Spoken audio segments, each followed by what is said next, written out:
महर्षियों के अनुभवगम्य वचनों के श्रवण और मनन और आचरण में उतारने से हमारा परम कल्याण होता है। महर्षि अत्रि जी, अनुसुईया जी के पति अत्रि जी, उनके वचन, इहैवात्तं वसुप्रीत्यै प्रेतवै कटुकोदयम् तस्मान्न ग्राह्यमेवैतत् सुखमानन्त्यमिच्छता। बहुत ध्यान से सुनना। हे भाई, सुख की प्राप्ति के लिए अधर्म पूर्वक जो धन कमाया जाता है, बहुतायत हो रही इस समय, किसी को कुछ मतलब नहीं कि ये रुपया कहां से आ रहा है, इसका क्या परिणाम होगा, किसी को कुछ मतलब, बस रुपया चाहिए। रुपया, सबके दिमाग में रुपया, सबके दिमाग में रुपया। यज्ञ कर रहे हैं रुपया चाहिए, कर्म कर रहे हैं रुपया, बस रुपया रुपया। धर्म छूट गया। कभी अपने को भी न्यौछावर करने की सोचे। हम इतने शास्त्रों का वर्णन करते, कहीं भी ऐसा नहीं लिखा हुआ है।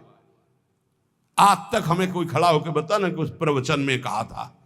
है 4 रोटी आप खा रहे हो, कोई भूखा नजर आ रहा है, आज का भोजन आप दे दो, उपवास कर लो, ये बढ़िया बात है। आप सब्जी लेने जा रहे हो 100, 200, 500 रुपया, कोई बीमार आदमी है, उसकी आप आज नमक रोटी खा लो, दे दो उसको, उसकी दवाई का काम करेगा। ये तो बातें समझ में आती। अरे विश्वंभर भगवान सच्चिदानंद की बात करते हो, तुम्हें खुद भरोसा नहीं सच्चिदानंद में। हम कह रहे हैं ईमानदारी से गौ सेवा करो, अगर बिना मांगे ना आ जाए तो हमें बताना। गोविंद तुम्हारे दरवाजे पर द्वारपाल बना खड़ा रहेगा। गौ सेवा करते हो, चाहे संत सेवा करते हो, चाहे जो भी कार्य करो, तुम्हें भरोसा उस गोविंद का होना चाहिए जिसका यश गाते हो, जिसके लिए करते हो। वो विश्वंभर सब जग का भरण पोषण करता है। हमारी समझ में नहीं आता है। ये मांगने की जरूरत कहां है? मांगना तो शब्द बिल्कुल नहीं। अगर भगवत भरोसा है तो मांगना कैसे आ गया जीवन में? अब यहां देखिए, इहैवात्तं वसुप्रीत्यै प्रेत्यवै कटुकोदयम्। खूब मेहनत करो, धर्म पूर्वक धन कमाओ, परिवार के पोषण में लगाओ। बिल्कुल चवन्नी देने की जरूरत नहीं बाहर। हम तुम्हें कह रहे हैं, उन्हीं को भगवत स्वरूप मान लो। माता पिता परिवार, खूब उनको संतुष्ट करो। घर में ठाकुर जी विराजमान कर लो, भोग लगाओ, परिवार को पवाओ, नाम जप करो। 1 पैसा देने की जरूरत नहीं, तुम्हें भगवत प्राप्ति होगी। हमारी बात समझ लो। अब तुम्हारे पास 100 रुपया एक्स्ट्रा है, ये हमारे सब प्रयोग से, हर कार्य से। अब उनको सोचो, ऐसी जगह हम 100 रुपया देंगे जहां कोई हमको नमस्कार न करे, कभी लौट कर हमसे राधे श्याम न बोले। ऐसी जगह चुपचाप ऐसे दे दो, कोई जाने ना। ये हुआ दान धर्म। सो धन धन्य प्रथम गति जाकी। जहां कोई तुमसे मांगे ना हो, जहां कोई तुमको नमस्कार न करे, जहां तुम्हारा आदर ना हो, ऐसी जगह नेकी कर दरिया में डाल की तरह। कोई दोबारा तुमसे कि ये वही आदमी जो 100 रुपया दिए था, कभी ऐसा ना बोलने वाला हो। ऐसी जगह धर्म पूर्वक कमाई को ऐसे दान किया है। अब यहां महर्षि अत्रि जी कह रहे हैं, इहैवात्तं वसुप्रीत्यै।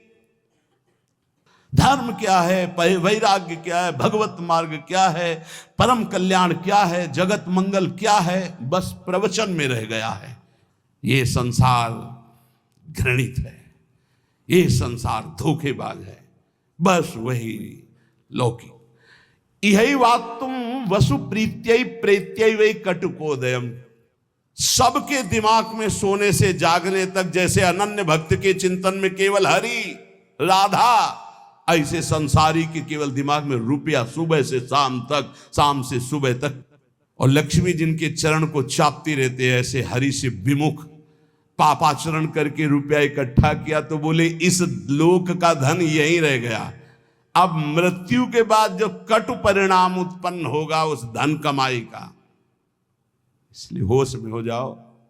यदि अभी तक पापाचरण से धन कमाया हो तो उसको ऐसी जगह दान कर दो जहां दूसरों की दवाइयां होती हो, दूसरों के कष्ट निवारण होते हो, दूसरों का उदर पोषण होता हो, वस्त्र आदि, गौओं का चारा आदि अगर हो, अधर्म पूर्वक कमाया हो तो हटा देना। नहीं मरोगे तो दुर्गति होगी और जिंदा में परिवार को नाश कर देगा वो धन। लिख लो हमारे शब्द। जिंदा में जिनके लिए तुम एकत्रित किया उनका नाश करेगा, बुद्धि का नाश, स्वास्थ्य का नाश, तांडव मचाएगा घर में अधर्म का धन। और मरोगे तब कह रहे कि तुम्हारी दुर्गति कर देगा, वही अधर्म का कमाया धन यहां बैंक में रह जाएगा, उसका कमाने का जो कर्म था वो तुम्हारी दुर्गति कर देगा।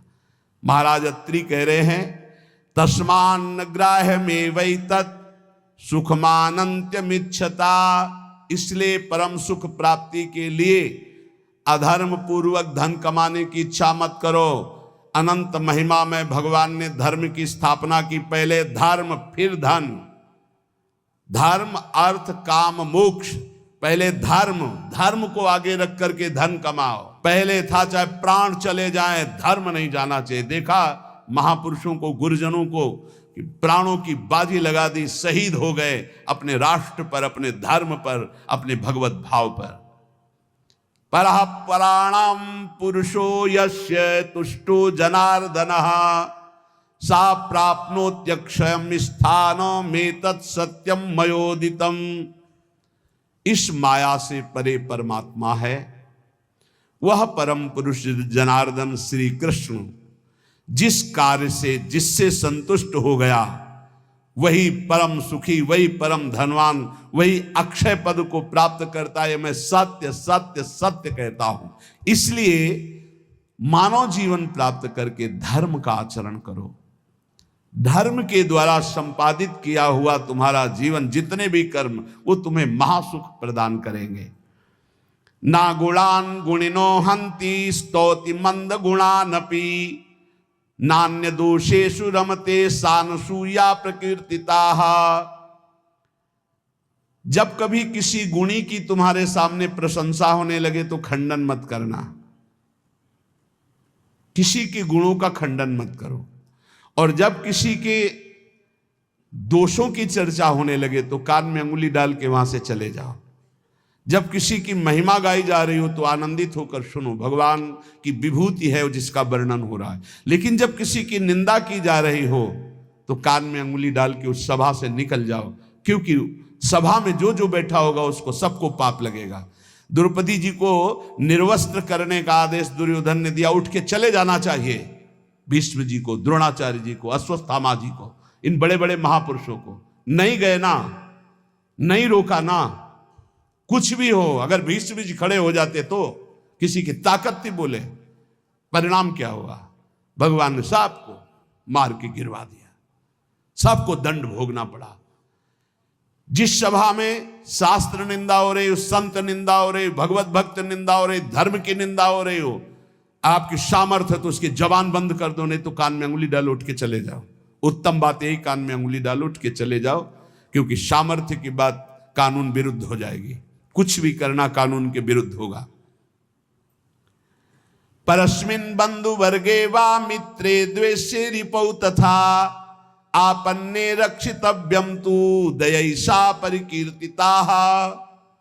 चाहे कोई पराया, चाहे कोई अपना हो, चाहे भाई हो, चाहे दुश्मन हो, यदि आप भक्त हैं तो आपका व्यवहार राग और वैर से रहित होना चाहिए। भाई के प्रति राग नहीं और दुश्मन के प्रति वैर नहीं।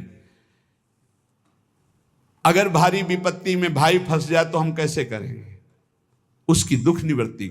ऐसे अगर दुश्मन भी फंस जाए तो हम उसकी दुख निवृत्ति का कार्य करेंगे।